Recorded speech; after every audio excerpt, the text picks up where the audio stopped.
자, 2023 9월 평가원 모의고사 문학 영역 해설 강의하도록 하겠습니다. 자, 문학 영역은 일단 전반적으로 어떻게 흘러가고 있는지를 먼저 보여줄게요. 작년 수능, 올해 6평, 올해 9평입니다. 자, 작년 수능은 문학도 약간 어려웠어. 그러니까 등급컷이 그렇게 나왔겠지. 등급컷이 굉장히 낮았잖아. 근데 올해 6월 평가원 때는 문학은 풀만했거든. 근데 올해 9월 평가원 역시 문학은 어렵지 않았습니다. 풀만하게 출제가 됐죠. 자, 출제 지문을 보면은 작년 수능은 현대시 2개와 고전 수필이 연계가 됐었어. 그죠? 그리고 현대 소설이 출제가 됐고 고전 소설 연계로 출제가 됐고 현대 소설이 비연계였어요. 이걸 잘 봐야 돼. 그죠? 그 다음 고전 시간은 연계 플러스 비연계 이렇게 출제가 됐었고 올해 6평을 보면 고전 소설은 똑같이 연계. 근데 보면 현대 소설은 비연계. 그 다음 고전시가 2개와 현대 수필. 참 방식을 여러 가지로 하지. 수능에서는 현대시 2개, 고전 수필. 근데 올해 6평은 고전시가 2개, 현대 수필. 바꿔놨지 이렇게. 뭐 이렇게도 하고. 그 다음 현대시 2개 뭐 이렇게 출제가 됐었고. 그 다음 올해 9평을 보면 봐. 고전 소설 연계, 현대 소설 비연계. 이거 보면 여러분들 이런 생각 들지? 아! EBS에서 현대소설은 어차피 비연계구나. 안 해야지? 맘대로 해. 수능은 어떻게 될지 모르는 거 아니니? 수능은 어떻게 될지 몰라. 갑자기 물론 이렇게 갈 가능성이 높은 건 사실이지만 현대소설을 연계 작품을 땅 때릴 수도 있는 거예요. 평가원 전문, 통수, 뒤통수를 이러고 쭉 가다가 얘라 임마 그러면 뒤통수 빵 때리는 거야. 현대소설 연계로 출제해버릴 수도 있습니다. 무슨 말인지 알겠죠? 이렇게 간다. 그리고 고전시가 이런 거는 확실히 하나는 연계는 나오는구나. 현대시도 한 작품이 나오는 게 아니라 2개가 나오니까 연계가 확실히 나오는구나. 그러니까 복합지문은 연계와 비연계의 구성으로 가는 거고 근데 현대소설이 주로 비연계로 출제가 되는 흐름을 볼 수가 있죠. 고전소설은 다 연계로 출제가 되고 있고 이유는 있어. 고전문학, 고전시가와 고전소설을 비연계 작품을 땅 때려버리면 애들이 거기서 지문 독해하는데 시간이 너무 오래 걸려요. 그런 걸 감안해서 평가원에서 고전, 현대보다는 고전을 어려워하잖아 애들이. 그러니까 고전 쪽을 연계로 가자. 대신 현대 쪽을 비연계를 좀 섞자. 이런 의도라는 게 보이기는 합니다. 알겠죠? 자, 특이사항을 보면은 뭐 특이할 거 없습니다. 다 7개의 지문이 출제가 됐고 작년 수능, 올해 6평, 올해 9평 그 중에 3지문씩이 직접 연계. 잘 들어.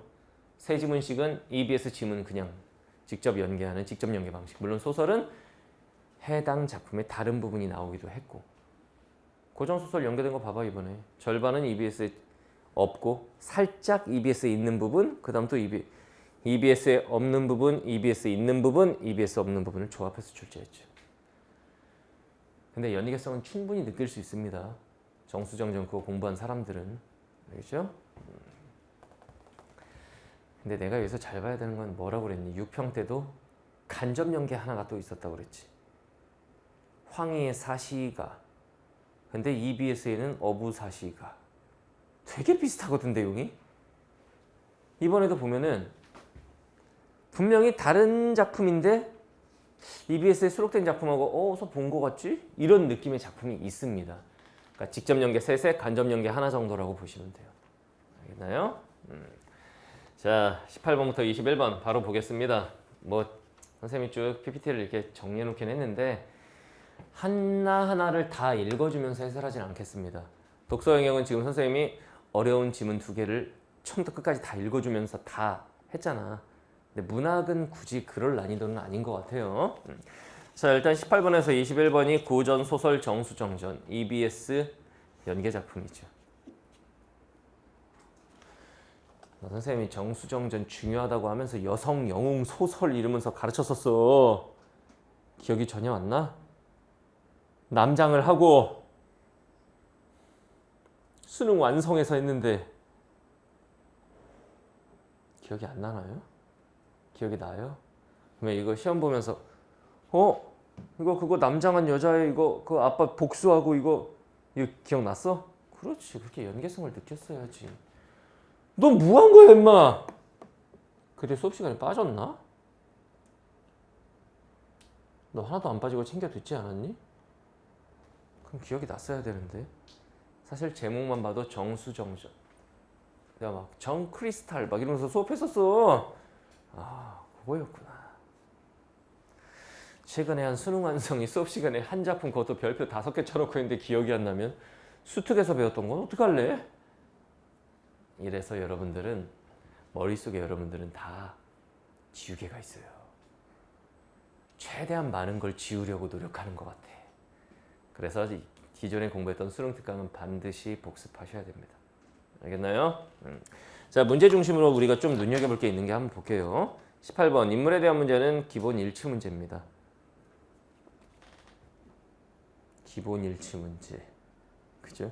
이 함정이 뭐냐면 4번 선택지 보면 한복이라는 애가 정수정의 부하죠. 대원수의 명령에 따라 여러분들 고전문학은 같은 인물 다른 호칭 파악 잘했어야 돼. 대원수가 누구야? 정수정이죠. 정수정의 명령에 따라 진량의 귀양지로 가서 끊어. 여기까지는 맞아요. 그의 죄를 묻고 처벌을 내린다. 지가 뭔데 가서 똘마니가 죄를 묻고 처벌을 내려. 그건 정수정이 해야지. 답은 4번이죠. 그 다음 19번 같은 경우에도 기억에서 미음. 읽어 내려가면서 풀었어야 돼. 다 읽고 다시 보는 게 아니고. 근데 니은을 보시면은 황명이 급하오니 수의 행장을 차리소서. 야 급해 빨리 가자 뭐 이거잖아. 그게 정상서가 비보가 전해질 것을 짐작하게 하는 게 아니야. 이미 그 위에서 사건 터졌어. 그러니까 답이 2번이 되는 거죠. 그러니까 이게 문학 이런 것들을 왜 틀리냐면 선택지를 대강 보고 풀어서 틀려요. 문학은 선택지를 좀 섬세하게 따져보는, 섬세하게 선택지 끊어읽기 하면서 문학은 선택지를 섬세하게 따져보는 연습을 지금부터 많이 하는 애가 시험장에 가면 안 틀릴 거야. 근데 지문에 대한 어떤 내용 쑥 읽고 나서 지문의 이미지가 기억에 남아있는 상황에서 그냥 선택지 쓱 보고 맞는 것 같아. 맞는 것 같아. 이런 애들은 문학에서 작살이 날 겁니다. 올해. 선택지를 섬세하게 따져볼 줄 알아야 돼. 그 니은 위에를 봐라. 이미 한탄하고 있고 이미 사건은 터졌는데 뭘 짐작하게 해. 알겠나요? 또는 뭐 비보라는 어휘가 뭔지 몰랐거나. 그러면 내년에 또 봐요. 그건 안 되지. 알겠죠? 자, 20번 A, B에 대한 이해. 다 작년 수능에 나왔던 문제 형태랑 똑같아요. A, 장계로 보고하고. 그러면 장계가 뭔지 장계? 짱깨인가? 이러면 안 돼. 장계로 보고하고. 아, 보고서인가 봐. 그럼 보고서 A로 한번 풀고. 알겠죠? 그 다음 B, 첩서. 문맥보라고 그랬잖아. 첩서를 올려 승전을 알리고 승전을 알렸으니까 3번 전쟁의 결과를 보고한 거지. 답은 3번이죠. 자, 다음 21번 보기박스를 지문 독해 이전에 먼저 읽었어야 됩니다. 알겠죠? 먼저 읽고 독해로 들어갔으면 도움을 좀 받았겠지. 보기박스의 도움을. 4번을 보면 장현을 징계한 일로 심사가 답답한 정수정의 모습에서 끊어봐. 장현이 누구디? 장현이? 남편이잖아. 수업 시간에 이것도 했어. 장현이 남편인데 실제로 사회적 지위는 누가 높아? 정수정이 더 높아. 그 전쟁터에 가가지고 남편한테 너 개새끼 말 안 들으면 죽여버릴 거야. 이렇게 하니까 남편이 어디 남편한테 이거 나왔었잖아 EBS에. 이게 그거거든. 정수정은 군대를 통솔했던 국가적 영웅으로 돌아가고 싶어한다. 야, 남편을 징계해서 답답해하는 그 모습은 지금 이거 시댁하고 좀 불편해지겠네 이거잖아. 그래서 그 밑에 태부인이 뭐 괜찮다고 하니까 가가지고 또 화목하게 지내고 이거잖아. 국가 영웅하고 뭔 상관이야 그게. 답은 4번이죠. 여기선 틀릴 문제 없습니다. 단 고전소설 독해 과정에서 고전 필수어들이 여기저기 박혀 있거든요. 아직 시간이 늦지 않았으니까 어휘력을 좀 갖추고 시험장에 가도록 하라 라는 얘기예요. 고전문학은 어차피 어휘력에서 승부가 나니까. 알겠죠? 자, 22번에서 27번 가에는 박두진 시인의 별, 금강산 시. EBS에 아마 박두진 시인의 도봉이라는 작품이 있었나 올해? 호의 호의 누굴 향해 불러보나 이 작품이 올해 있었던가? 있었던 것 같은데 박두진 작가의 작품이 있었거든? 작가 연계라고 하죠. 그냥 비슷한 느낌의 시 그냥. 응? 그 다음 나는 신경님의 길. 이거 선생님이 수업 시간에 중요하다고 얼마나 강조했던 작품인데 이것도 기억 안 나? 안 나? 아 이건 기억났어? 아 이거 길이 자기 허리를 뚝 자르고 이거 자아성찰 이거 기억났어? 그거요. 선생님이 수업 시간에 굉장히 중요하다고 강조했던 신경림 작가가 한번 나올 때가 되었다. 이게 내가 방송 이 촬영에서 했던 멘트야. 아이 수능에 나왔어야 되는데 왜 평가원에 나와 이씨. 이 얘기는 올해 수능에는 이 작품 안 나온다는 거 아니야. 그러네. 다에는 비연계 수필 하나가 있네요. 이런 비슷한 느낌의 수필이 EBS에 보면 신영복 선생님의 어떤 수필을 보면 마치 누군가에게 편지 쓰는 듯한 어투로 막 이렇게 쓴 수필이 있어요. 느낌 되게 유사해. 그런 거 있었던 것 같아? 최근에 선생님 그 수필 부분 듣지 않았니? 뭔가 이렇게 편지 형식으로 누군가한테 이렇게 뭐 자기 사는 얘기 전달하는 그런 거 있었던 것 같지? 그게 이상 작가의 수필도 하나 있었고 신영복 선생님의 수필도 있었어. 되게 느낌 비슷해. 비연계 작품이긴 하지만 유사한 느낌의 수필이 있었다고 EBS에. 알겠죠? 뭐 가시만 좀 설명을 해줄까요? 딱히 뭐 설명을 해줄 것도 없습니다. 비연계 읽는 방식은 선생님 지금 최고난도 문학에서 고난도 비연계 작품은 이렇게 읽는다를 하고 있으니까 이게 지금 본 수업이 아니니까 이거를 다 읽으면서 설명하기엔 시간이 너무 오래 걸리잖아. 주목할 만한 문제가 있는지 한번 보겠습니다. 22번 가나다의 공통점. 이때 스킬은 하나 알려줄게요. 가나다면 가나다 순서로 읽으라고 그랬니? 어떻게 읽으라고 그랬지? 연계 작품 먼저. 나시를 먼저 봤어야 돼 여러분들은.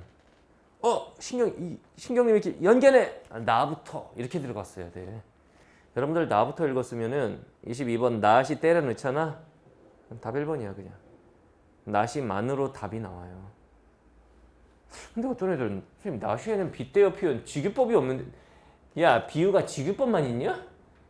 직유법, 은유법, 의인법. 의인법이 비유법에 들어가. 그럼 그 귀를 사람처럼 표현했잖아. 답 1번이야 그냥. 그렇게 한번 우리가 정리를 해볼게. 나시를 먼저 읽었다 치면 22번이 1번으로 그냥 답이 나시만 가지고 끝나. 그리고 문제 23번 3점짜리. 물론 23번은 가 읽기 전에 보기 박스에 1문단을 읽고 나 읽기 전에 보기 박스에 2문단을 읽고 들어갔어야 되잖아. 나 읽고 나서 나에 대한 거면 바로 갖다 때리면 3, 4, 5번 선택지를 봤을 거 아니니? 선택지 4번을 보면 나시는 세상 사는 이치에서 내면의 길을 찾아내어 내적 성찰을 이끌어낸 사람들의 생각을 담았느냐. 세상 사는 이치 부분 봐봐. 사람들은 길이 세상 사는 이치를 여기 있잖아. 가르치기 위해서라고 말한다. 그래서 길의 뜻이 거기 있는 줄로만 알지 이런 건 모른다야. 결국 세상 사는 이치에서 내적 성찰을 이끌어낸 사람들이 아니라 그걸 깨닫지 못한 사람들의 생각이죠. 이거 선생님이 수업 시간에 이거 구별해야 된다고 중요하다고 했어요. 답은 4번이죠. 그 다음 26번이 또 나시에서 A, B, C, D, E, F 26번이 결국은 나에 대한 문제잖아. 거기서 이 부분을 보면 길이 밖으로가 아니라 안으로 나 있다는 것을 아는 사람, 다시 말하면 깨우침을 얻은 사람. 길이라고 하는 건 사람을 밖에서 안으로 끌고 들어가 즉 자성찰이지. 이걸 깨우친 사람에게만 길은 고분고분해요. 그래서 꽃길도 보게 하고 땀을 식히게도 한다. 뭐 이런 건데 그걸 모르는 사람한테는 막 자기 허리를 동강내버렸고 사람들 막 궁지에 몰아넣고 이런다고 그랬고. 그러면 이와 같이 제 뜻을 굽혀 사람에게 복종하는 길의 모습은 끊어. 길이 이게 자신의 뜻을 굽혀서 사람한테 고분고분이라고 해서 복종이냐? 그게 아니란 얘기야. 길의 진정한 뜻을 이해한 사람에게란 얘기지. 알겠나요? 그래서 답이 4번이 된 거고. 나시만 읽어도 이렇게 22번, 23번, 26번 6개 중에 과반수가 날아가요. 왜냐하면 연계 작품이 중심이기 때문인 거지. 알겠나요?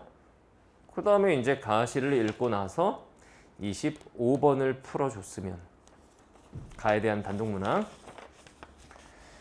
이거는 사실 25번은 23번의 보기박스 가의 화자는 금강산에 이것만 딱 했어도 답이 5번이라는 거 바로 나와. 5년의 동해안, 6년의 산장, 공간의 대조를 통해.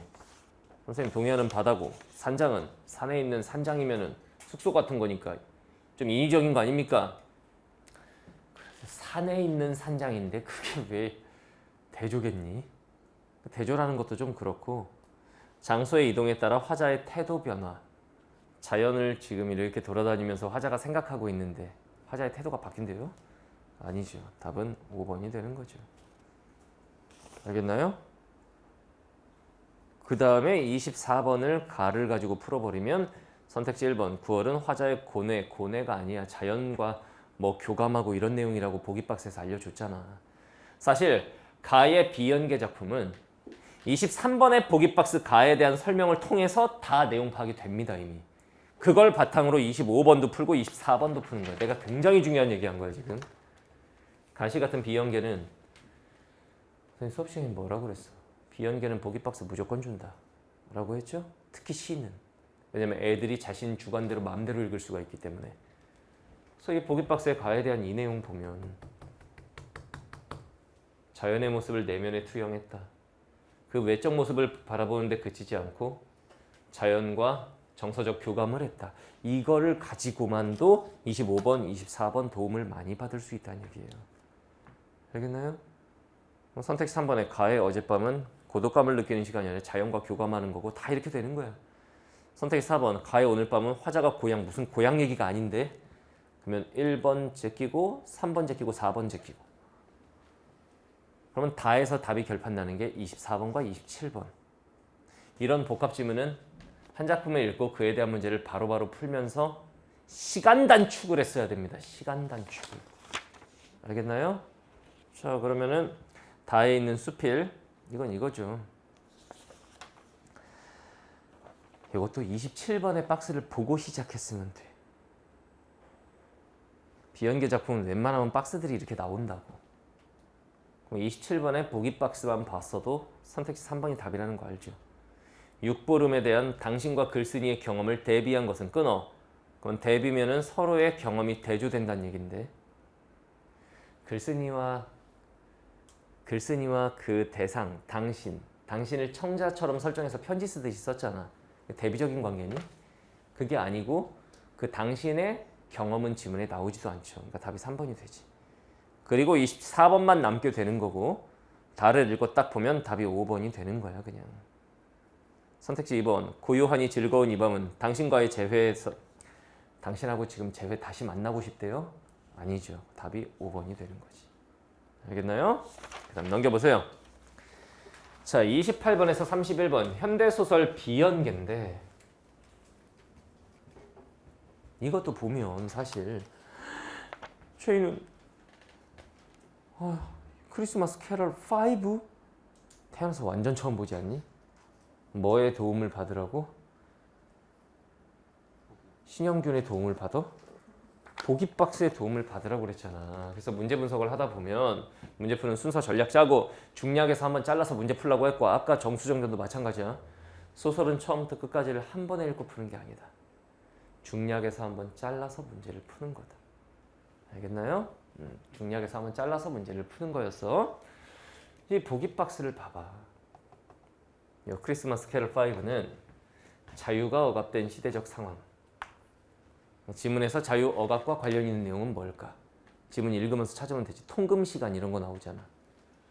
자유의 가능성과 한계를 묻는 거다.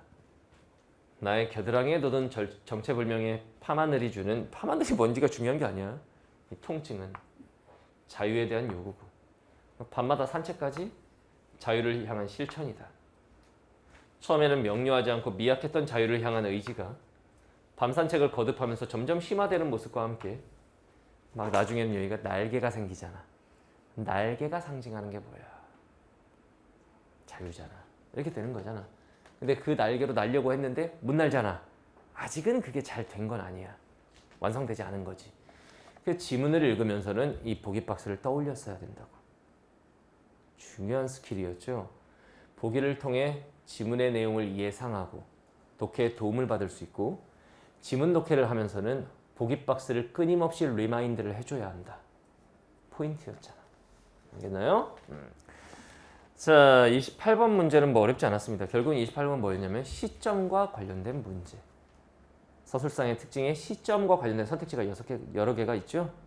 선택지 5번을 보면 사건에 대한 중심인물의 내적 반응, 인물의 심리가 다 나오지. 중심인물 자신의 목소리, 1인칭 주인공 시점인 거지. 알겠나요? 답이 5번이었고 예를 들면 선택지 1번 시간의 순서를 뒤바꾸고 역순행이어야 되는데 안 되고 2번 유사한 사건 반복 제시. 자꾸 산책 나가니까 그건 맞다고 할 수 있지만 서술의 초점을 분산시킨다는 아니지. 유사한 사건이 반복되면은 그게 왜 분산이겠냐. 유사한 사건의 반복인데. 3번 장면에 따라 서술자가 달라지느냐. 그러면 시점이 변화하거나 또는 나라는 서술자가 다른 인물로 바뀌어야 되는 건데 그렇지 않죠.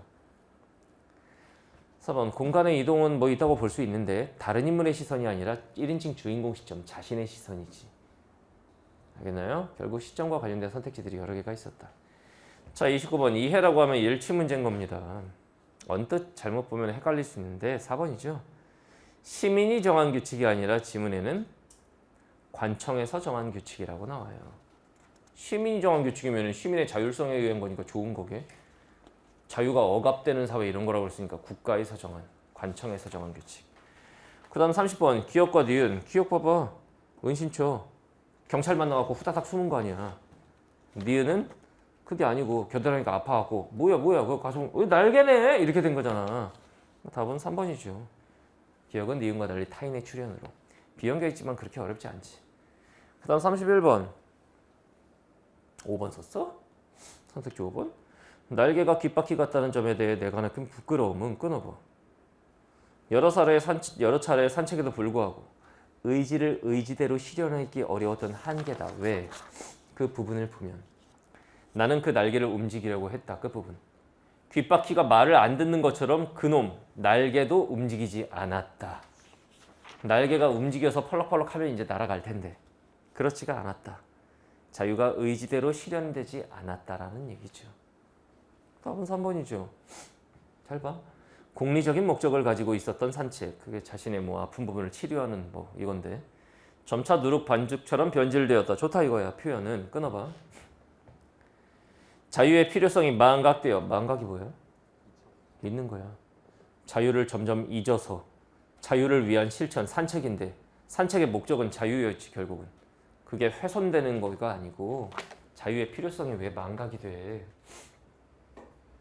자유를 향한 의지는 산책을 거듭하면서 심화, 점점 깊어진다고 했습니다. 망각이 되는 게 아니고 점점 깊어져서 나중에 날개 났잖아. 답은 3번이다. 알겠죠? 자, 다음 32에서 34번을 보면 가의 이현보의 어부단가. 수업 시간에 선생님이 여러 번 했다. 별표 5개 치고 중요하다고도 했었고.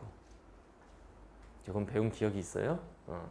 그 다음 나의 이건 이제 작가 박인로를 선생님이 수업 시간에 조선 전기를 대표하는 작가 정철, 후기를 대표하는 작가 박인로 때가 되었다 막 이러면서 누앙사라든가 다른 작품을 열심히 설명했는데 소유정가라는 희한한 작품이 나왔어요. 근데 결국은 선생님이 그랬죠. 고전 시가는 번역이 아니다. 번역을 하라는 게 아니다. 고전 필수어 정도 알고 한자어 같은 게 나오면 아는 글자만 툭툭 때려 넣으면서 전반적인 내용이 어떻게 흘러가는지를 파악하면 문제는 다 풀 수 있다 라고 했었지. 그러니까 예를 들어 설명을 해줄게. 가시는 설명할 필요가 없겠고 나시 비연계 이런 걸 읽을 때 어떻게 읽으면 되냐면 이 정도로 읽으면 돼. 봐봐. 때마침 부는 추풍에 가을바람 정도는 알겠지? 반갑게도 보인다. 이거 뭐 좋다는 얘기인데 일단은 여러분들은 힌트를 얻었어야 돼. 34번의 보기 박스를 먼저 봤어야 된다고. 이게 어부에 대한 거고 나시가 그 보기 박스를 읽어보면 어부에 대한 거고 막 흥취를 드러내는 거고 하여튼 이거는 어부의 즐거운 삶에 대한 거겠다. 잡고 들어가면 보인다고. 그래서 비연계는 보기박스의 도움을 최대한 받으라고 그랬지.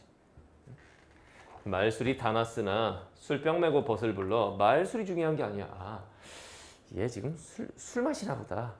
근데 벗을 불러 친구들도 같이 가나 보다.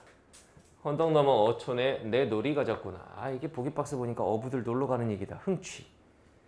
흰 두건 젖혀 쓰고 뭐 모자 썼나 보지 뭐 이렇게 생각해도 돼. 소정을 타고 오니 소정. 고전 필수했다고. 근데 이거 만약 모른다 쳐도 타고 가. 어부야. 어부가 택시 타고 가겠냐? 뭐겠니? 아, 배겠구나 요 정도. 바람에 떨어진 갈대꽃이 갠 하늘에 눈이 되어. 갈대 가을이잖아 가을. 석양의 높이 날아 어지러이 뿌리는데. 아, 갈대꽃이 눈처럼 이렇게 막 흩날린다. 뭐 멋있다는 얘기네. 갈잎에 닻을 내리고. 배 알지? 배에 있는 닷 부분. 닻을 내리고 잠깐 이렇게 정박해놓고 이제 고기 잡나봐. 그물로 잔잔한 강물 속에 자리는수 수없이 잡아서 어이풀이 보면 그 물고기라고 써 있잖아. 물고기 잡고 하고 이제 회 먹는 거야.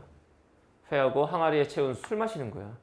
술을 실컷 먹고 택이 넓은 돌에 높이 베고도 이제 배부르니까 누워 있는 거야.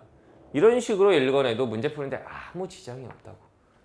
그 중국의 평화로웠던 시대를 오늘 다시 보는구나. 마치 지금이 그 평화로웠던 시대였던 것만 같다. 이렇게 읽는 거지. 잠시 잠들어서 뱃노래에 깨어보니 어서 노래소리가 들려? 가을달이 만강하여 가을에 가득하여 밤빛을 잃었어. 왜? 달이 너무 밝으니까 밤빛, 어둠을 잃었다는 얘기야. 너무 밝다는 얘기지.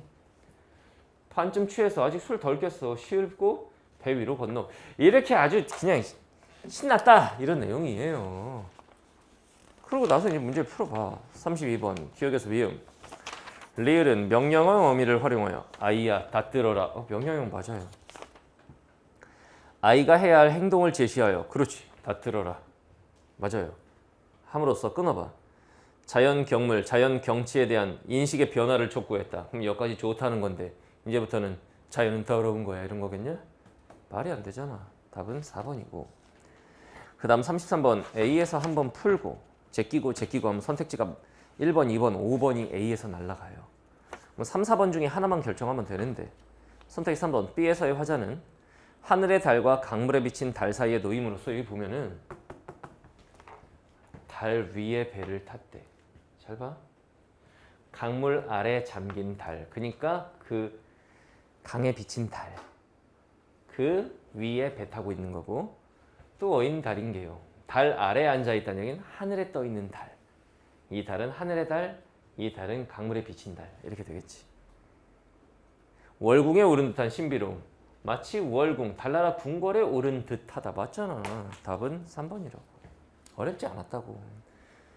그러니까 비연계 고전 시가를 보면 애들이 주눅 들어갖고 쫄아버려요. 그래서 내가 그 최고난도 문학에서 비연계 고난도 고전 시가를 다루는 거야.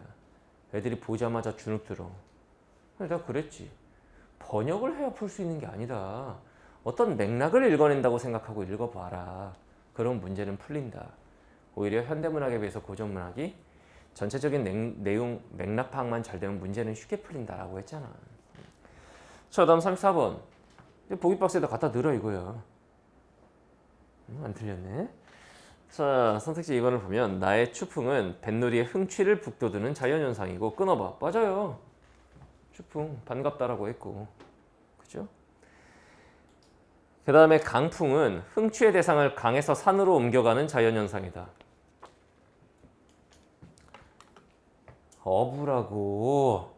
어부의 흥취. 어부가 산에 가서 뭐 갑자기 뭐 멧돼지 잡어? 여기 보면 강풍은 강풍 어디 있어? 여기 있네. 푸른 물풀 위로 강풍이 막 강한 바람이 아니야. 강에 부는 바람이야. 강에 부는 바람이 일어났습니다. 귀범, 뭐 돛 달고 돌아가는 걸 귀범이라고 해. 귀범을 재촉하는 듯하고 아득하던 앞산이 뒷산처럼 여기에 낚였나? 이건 배를 타고 가면서 바라본 산의 모습이 앞산이 뒷산처럼 보인다는 얘기는 훅훅훅 빠르게 지나가고 있다는 얘기야 지금. 잠깐 사이에 날개 돋아 연잎배 탄 결국은 배를 탄 신선인 듯이야. 내가 산 속에 들어가 있는 신선인 듯이 아니라 연잎으로 만든 배를 탄 신선 같다. 그리고 어부고. 근데 왜 갑자기 흥추의 대상이 강에서 산으로란 말을 하면 안 되죠. 답은 2번이죠. 배 탄 신선인 듯. 거기로 모르겠으면 문맥보라고 그랬잖아. 알겠나요? 자, 그래서 답은 2번이었다. 문학은 여기까지만 설명을 할게요. 문학 파트는 그렇게 어렵지 않았는데 혹시라도 잘 들어. 문학에서 나는 많이 틀렸다. 이랬을 때 첫 번째, 연계가 연계인 줄을 몰랐다. 다른 영역은 체감 연계율이 그렇게 높지 않지만 문학은 체감 연계가 확 되죠. 문학 파트라도 남은 시간 동안 EBS 완벽하게 공부하고 시험장에 가세요. 반드시 그래야 합니다. 알겠죠? 그 다음 두 번째, 비연계에서 너무 내용 파악을 못했다. 이거는 각 영역별 지문 독해력 자체가 문제인 거거든. 그러면은 시는 어떻게 읽는다, 소설은 어떻게 읽는다. 예를 들면 선생님 최고난도 독서나 최고난도 문학은 비연계 고난도 지문을 읽어내는 방법을 가르치거든. 그런 것들을 좀 공부를 하도록 하세요. 알겠죠? 그 다음 세 번째, 고전 문학에서 박살이 났다. 어휘력이 문제입니다. 어휘력을 좀 갖추고 시험장에 가도록 하시고, 그 보완해야 할 점들이 뭔가 있겠지.